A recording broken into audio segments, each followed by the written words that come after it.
No. Okay, King Hank versus Hercules, Twin Towers versus the Rockets, $1 Million Man versus the Barber Beefcake, Mr. Fuji versus 5K. Why? Mega Powers versus Hulk Hogan. Why do we have to put up with this? I'm done. I quit. My God, guys, when does this start getting good? Five times this has happened to us. Well, the 3 was pretty good, but that was short-lived. yeah. And just before we even go into this, we're both just in a terrible mood. Yeah, we watched lost 3, 4, and 5 back to Screw the back. Heat. Yeah, that was garbage, you know. And so this one opened up with one of the women wrestlers singing, and back then she was white. Yeah, Vince didn't push black people, so Vince was not very black. He was not very black friendly. He was just not very black friendly. Yeah. So she was terrible though. She was absolute garbage. I can't she fumbled take these through the whole anymore. thing. Yeah. King Haku versus Hercules opened up the show. Hercules again. So it was okay. It was 1 in the morning. Still King going Haku has now the nickname of King Hank with us. So yeah, he's King Hank. Yeah, King Hank. Okay, Twin Towers versus Rockers. Remember. Was good. Remember. Yeah, I remember. The Twin Towers, yep. $1 Million Man Ted DiBiase versus Brutus the Barber Beefcake went way too long and didn't have a clean finish, so that was no good.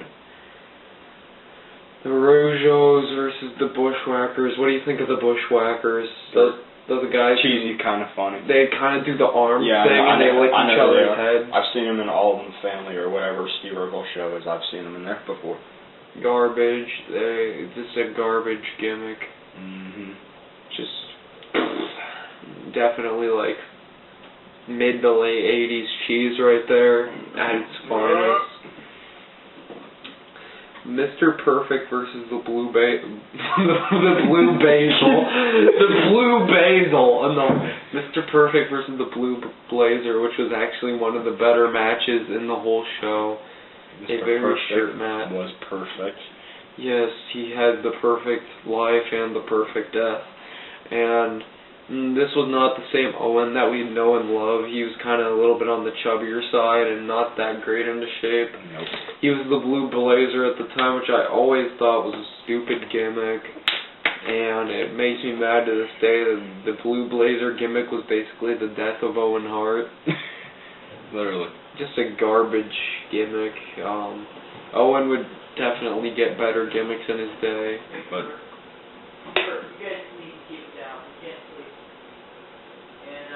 the computer room's off limits because it's right underneath us. We're not even in the computer room.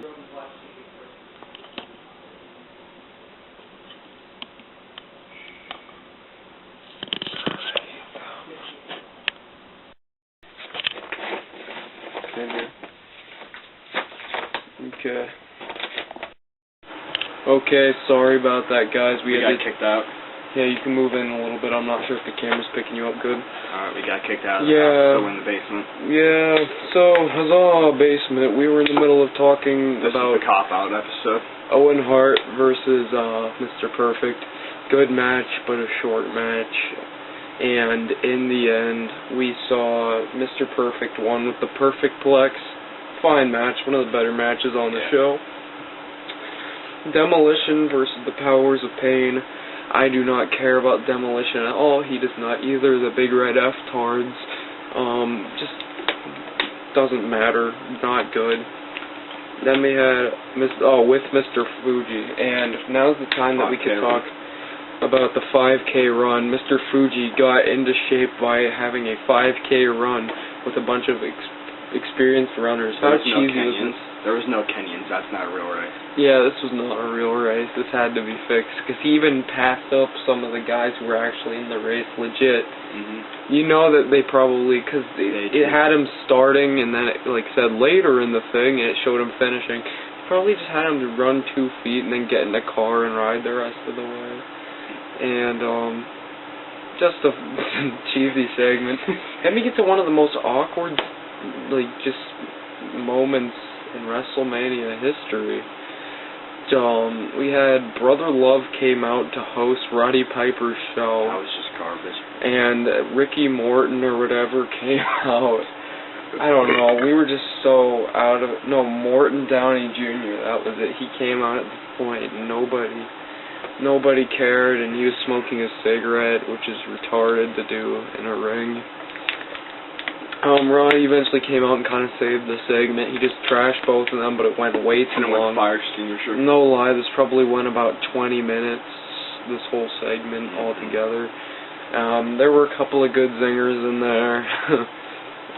Roddy called the guy's wife a warthog. That was kind of funny. Warthog. He was pretty much calling Brother Love gay and stuff. That was kind of funny. Brother Love, interesting gimmick, I guess, an interesting way to get heat right there. And then we get Sorry guys, this episode sucks. We got kicked out. A squash match. Dino Bravo and Ronnie Garvin, garbage. Brainbusters versus Strikeforce, really good work between these two tag teams. Post-match, Tito Santana and Rick Martel broke up. Rick Martel would go on to become the model. A very good gimmick for him. Kind of an early days Shawn Michaels with his whole gimmick there. He had a promo backstage where he was distraught about the breakup. That was kind of interesting, I guess. One of the better matches on the card. We had Jake Roberts versus Andre the Giant. Talk to me about the build-up, Nino. He has a fear of snakes. I forget what the phobia is called, but it was hilarious. Okay, so yeah, that was kind of fun, I guess. For some reason, John Studd was the ref. Yeah, I don't know what the reason behind that is, but yeah, it was okay. Andre choked out John Studd. And then Jake introduced the snake. Andre ran out and was kind of a cop-out. Just like this episode? Yeah, just like this episode. Sorry, I don't know how the camera's looking right now, but yeah, kind of a cop-out. You should have the feuds culminate at Mania. They just kind of tease things. It's just a big tease. Then we get to Hart Foundation versus Honky Tonk Man and Greg Valentine. We did not care. Didn't have much reason to care. I've never heard anything special about this match, and he didn't either. At this point, we were just so tired that we kind of just skipped it. I'm not tired. It's just I'm mad because the pace is lost to the heat, which is cool. Yeah, and we'd watched 2 WrestleManias in a row before this, one of which being 4 hours of absolute garbage. Rick Rude versus Ultimate Warrior. They went out there and had a good match. Rick Rude walked in with the belt, left with the belt. What did you think of this match? It was good. We had Rick Rude's tights, had the Warrior on them, and it had the IC belt, like, tie-dyed on them. That was cool. And we saw, I believe Warrior had the belt around his waist, and Rude went to knee him, and he hurt himself. That was kind of funny. Yeah. Solid match. And then we got to one of the funner matches of the night, not even a good one, but it was entertaining, with Hacksaw Jim Duggan versus Bad News Brown, the Battle of Supremacy. The stipulation was if Bad News Brown lost, he'd be shipped off to Africa again. Jesus. Epic. Not really, but anything Hacksaw does, just fantastic. In the end, they both introduced weapons. We had the chair for Bad News and the 2x4 for Jim Duggan. That was cool. And they collided and double DQ. Double DQ. In the end, justice prevails. He took out Bad News. Brown or whatever his name. And then in an epic WrestleMania moment, he took his 2x4 and swung it like a golf club, knocking the chair out of the ring. Just pure epicness. You know what would have made that even better? What? if he hit it out of the ring and hit bad park. news, he hit bad news, that'd be even more epic. And then he went, oh, that'd be pretty intense. The match before the main event was the Red Rooster versus Bobby Heenan. Thank God Which was this like didn't 30 go long. seconds. 30 seconds. I thought I had fun with it. What did you think? Yeah, it was fun because I never heard of the Red Rooster. Yeah, so really quick match, and then after that, what's his name came out, the Brooklyn Brawler. He looked like he was in a Brooklyn bar fight. He's got like puke here, wine here, oil here. He looked like he also had a run-in with some cheap Brooklyn strippers, but that's besides the point. That was kind of funny to see him. He's pretty funny, one of the best jobbers ever. Then we get to the main event match, one of my personal favorites in WrestleMania history. Randy Savage holding the belt for a year, defending it against Hulk Hogan. The build-up for this match being that Hogan helped Savage win the belt at WrestleMania 4, and Savage held it, but Hogan always still kind of got the bigger spot than him, and eventually Elizabeth was taken out on an episode of Saturday Night's Main Event. And there's the cat again. Yeah. Hey Al, how you doing? Finally, it led to a breakup with Savage turning heel. Something they can never pull off nowadays. Since Did you get kicked off the first 4 too? Probably.